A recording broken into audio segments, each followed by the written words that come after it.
Hi friends, అందరికి అస్సలాము అలైకుం, అందరికి నమస్కారం.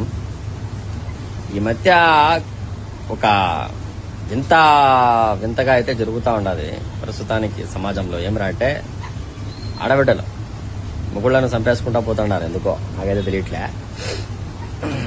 అసలు ఎందుకు ఈ విధంగా జరుగుతుందో కూడా దానికి అందరూ చిక్కడం లేదు. ఎందుకంటే పచ్చని ఇప్పుడు మనిషిని చంపేచ్చే మిమ్మల్ని ఏమన్నా సమాజంలో స్వేచ్ఛగా బతకనిచ్చారా? నాకు తెలియక అడుగుతారా, స్వేచ్ఛగా బతకనిచ్చారా అని. ఎత్తుకవి వేసేయడమే కదా, స్టేషన్లో పెట్టచ్చారా? ఏమైనా బిర్యానీ పెడుతున్నారు అనుకుంటారా స్టేషన్లో? మీకు ఎందుకు ఇట్లా తయారైపోతున్నారు అని వరుస పెట్టి లేపడమేందమ్మా తల్లి. ఏముండదు అతని దగ్గర, మగుని దగ్గర లేనిది వాని దగ్గర ఉండేది అని.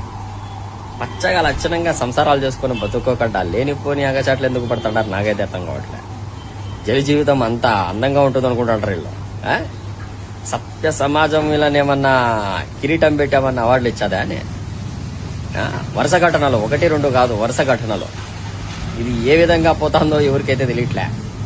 ఇది మొత్తానికి సమాజం అయితే నాశనం అయిపోయింది. దాంట్లో ఎటువంటి డౌటు లేదు.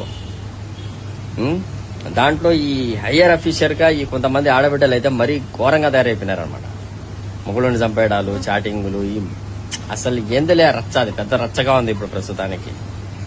లక్షణంగా సంసారాలు చేసుకొని హ్యాపీగా జీవితం గడపడు. ఉండేది ఒకటే జీవితం, ఏం 100 లేవు. ఆ ఒక జీవితాన్ని కూడా సగం బతికి చచ్చిపోదామంటే ఎట్లా? కొద్దిగా చూసి నడచండి అమ్మ ఆడబిడ్డలారా. కొంతమంది ఆడబిడ్డలే, అందరూ ఏంలే, ఎందరో ఆడబిడ్డలు, దాంట్లో కొందరు మాత్రమే ఇలాంటి లంగా బిడ్డలు. అది కొంచెం భద్రంగా నడచండి. జీవితం ఏం ఊరికే కాదు కదా. దేవుడిచ్చేది ఒకటే ఒక జీవితము. దాన్ని సగం జీవితం ఇటా, సగం జీవితం అట్టా, సగం జీవితం జైల్లో. నీ బతుకు ఏంది బతికిది? బాగా బతికేది నేర్చుకోండి అమ్మా.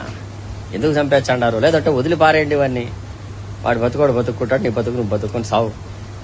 చంపేయడం ఏందే తిక్కల మొహం వల్లరా? ఏం బతుకులు ఉన్నాయరా నీకు?